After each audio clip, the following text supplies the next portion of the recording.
పత్తి రైతుల ఆత్మహత్య, అలాగే అప్పుల బాధ తాళలేక ఆత్మహత్యలు చేసుకుంటున్న సంఘటనలు రోజు పేపర్‌లో చూస్తున్నాం. ఇలాంటి సంఘటనలన్నీ గూడా కళ్ళ ముందు జరిగితే ఎలా ఉంటదని ఒక దర్శకుడు ఇన్‌స్పైర్ అయ్యాడు.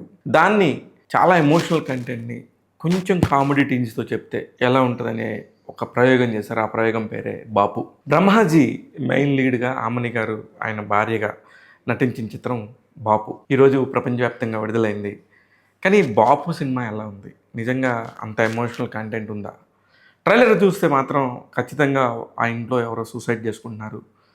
ఎవరో త్యాగం చేయబోతున్నారు. వాళ్ళ అప్పులు బాధ పడలేకో, లేకపోతే చేతికొచ్చిన పంట నోటి దాకా రాకపోతే ఎలాంటి దిగులుంటది? మన చేతిలోకొచ్చిన దాకా అది మనది కాదు. అలాంటి పరిస్థితుల్లో అప్పులు చేసి, వడ్డీలకు తీసుకొచ్చి పంట పండించే వాళ్ళ పరిస్థితి ఏంటి? ఇలాంటి మధ్య తరగతి కూడా అనకూడదేమో. ఇంకా 1 ఎకరం భూమి, 2 ఎకరాల భూమి ఉన్నోళ్ళు వాళ్ళు వ్యవసాయం చేసుకుంటా కుటుంబాన్ని ఎలా పోషిస్తారు? పిల్లల్ని ఎలా చదివించుకుంటారు? అనే ఒక మధ్య తరగతి కథ. నిజంగా మనసున్న కథ ఇది.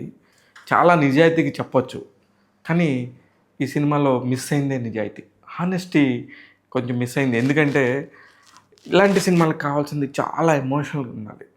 ఆ ఎమోషన్ ఖచ్చితంగా మిస్ అయిందని చెప్పాలి. కానీ నటీనటుల పరంగా గానీ, దర్శకుడి పరంగా గానీ నిజాయితీగా చేయటానికి ట్రై చేశారు తమ వంతుగా. ఇక్కడ మిస్ అయింది ఏంటి అంటే, ఖచ్చితంగా ఆ కథని డ్రైవ్ చేసే విధానంలో బాగా తడబాటు జరిగింది. ఆహ్, ఒక పాయింట్ అనుకుని ఆ పాయింట్ మీద ఎళ్తే గనుక పర్వాలేదు కానీ, ఒకే కుటుంబంలోని తండ్రి, తండ్రి కొడుకు, కోడలు, మనవరాలు, మనవడు.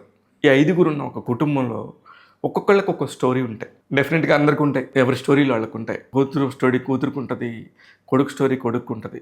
ఇలాంటి టైంలో ఒక మధ్య తరగతి రైతు ఎలాగ ప్రవర్తిస్తాడు?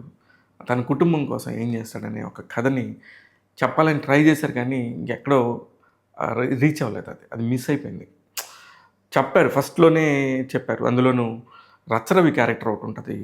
గంగవ్వ వాళ్ళ మదర్‌గా చేశారు. సడెన్‌గా చనిపోతారు. ఇట్లాంటియన్నీ గూడా ఎక్కడ ఊహకు అందని ఒక నిజాయితీగా లేవు. ఎక్కడో చేసామంటే చేసామన్నట్టుగా, పెట్టాలంటే పెట్టాలన్నట్టుగా ఉన్నాయి. కథకి సంబంధించి నిజాయితీగా చెప్తే ఉండేది ఇట్లాంటి విషయాల్లో, ఇట్లాంటి సినిమాల్లో పర్టిక్యులర్‌గా చాలా హానెస్ట్‌గా ఎక్కుతాయి. కానీ బ్రహ్మాజీ గెటప్ గానీ, అమని గారి గెటప్ గానీ, Dhanya Balakrishna especially without makeup she did fantastic job. అలాగే చాలా మంచి క్యారెక్టర్స్ చేస్తాడు. చిన్న పాయింట్ ఇచ్చినా కూడా రచరవి. కానీ ఈ సినిమాలో అతను చాలా ఆవేశపడి చేసినా కూడా కనెక్షన్ కరెక్ట్‌గా లేదు. అది మిస్ అయిపోయింది. రచరవి నిజంగా బాగా చేసినా సరే అతనికి రావాల్సినంత పేరు రాదు ఈ సినిమాలో. అలాగే అవసరాల శ్రీనివాస్ గారు లాంటి ఒక మంచి టాలెంటెడ్ ఆర్టిస్ట్ అండ్ డైరెక్టర్‌కి ఇటువంటి కథలో ఆయన చేసిన ఒక పాత్ర ఏ రకంగానూ ఉపయోగపడదు. ఇలా చాలా గ్లిమ్స్ ఉన్నాయి. ఇకపోతే బ్యాక్‌గ్రౌండ్ స్కోర్ చేసిన ధ్రువన్, ఆర్ఆర్ ధ్రువన్ చాలా పర్ఫెక్ట్‌గా అతని పని చేశాడు. కానీ పాటలు కూడా అవసరం లేకుండా కుర్రోడు చిన్న ఆటో దడుపుకునే కుర్రోడికి పెద్ద పెద్ద సాంగ్స్ పెట్టినా, ఎంత మంచి సింగర్ పాడినా సరే కంటెంట్‌లో దమ్ము లేకపోతే పాటకి విలువ వస్తదేమో కానీ, ఆ పాట పర్ఫెక్ట్ టైంలో కుదరకపోతే మాత్రం అది వర్కౌట్ అవ్వదు. ఇలా నిస్సహాయతకి నిలువుటద్దమైన ఒక ఫ్యామిలీకి ఇంకా మరణమే గత్యంతరం అనుకున్నప్పుడు, ఆ మరణం నుంచి తప్పించుకునే క్రమం ఏంటి? ఎలా తప్పించుకున్నారు? అనే దానికి ఏదేదో రంగులు అద్దుకున్నారు కానీ, అవన్నీ కూడా వర్కౌట్ అవ్వలేదు. కానీ హానెస్ట్‌గా మాత్రం చెప్తున్నాను. ఒక విలేజ్‌కెళ్ళి వాళ్ళెంతో కష్టపడి పర్ఫెక్ట్‌గా కథని చెప్దాం అనుకున్న తీరు మాత్రం బాగుంది. ఎస్పెషల్లీ సుధాకర్ రెడ్డి గారి క్యారెక్టర్ చాలా బాగుండింది. ఎందుకంటే ఆయన టీచర్‌గా పనిచేసినతో ఆయన మాట్లాడిన పద్యాలు గానీ, ఆ సందర్భానికి సంబంధించి మాట్లాడేటప్పుడు కొంచెం చాలా బాగా అనిపించినాయి. కొన్ని కొన్ని సందర్భాల్లో ఖచ్చితంగా నవ్వొస్తది. కొన్ని సందర్భాల్లో చాలా లాగుతున్నారు. ఫస్ట్ హాఫ్ అంతా చూసుకుంటే ఒక చిన్న కాన్ఫ్లిక్ట్ చెప్పడం కోసం ఫస్ట్ హాఫ్ అంతా అయిపోతది.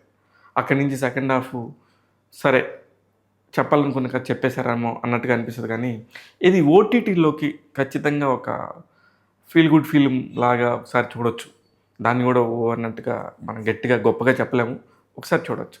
థియేటర్‌కెళ్ళి మాత్రం నిజంగా బ్రహ్మాజీ గారు చెప్పినంత గానీ, మిగతా వాళ్ళు చెప్పినంత గానీ అంతైతే లేదు. థియేటర్‌లో మాత్రం కష్టం గానీ, ఓటీటీలో చూడొచ్చు ఈ సినిమాని. డెఫినెట్‌గా వాళ్ళు చేసిన ప్రయత్నం మంచి ప్రయత్నమే. ఇట్లాంటి కథ చెప్పాలి, అప్పుడప్పుడు రావాలి. నిజంగా కష్టాలని ఇన్ని రకాలుగా ఉంటాయా? సూసైడ్‌ని చాలా అస్త్రంలాగా వాడకూడదు అనే దగ్గర కానీ ఇలాంటి ఒక హానెస్టీ మిస్ అయింది. ఎక్కడో ఎమోషన్ అయితే మాత్రం ఖచ్చితంగా మిస్ అయిందని మళ్ళీ మళ్ళీ చెప్తున్నాను. అందుకే బాపు సినిమాకి ట్యాగ్ తెలుగు ఇస్తున్న రేటింగ్ 2/5. నేను మీ శివ మల్లాల్.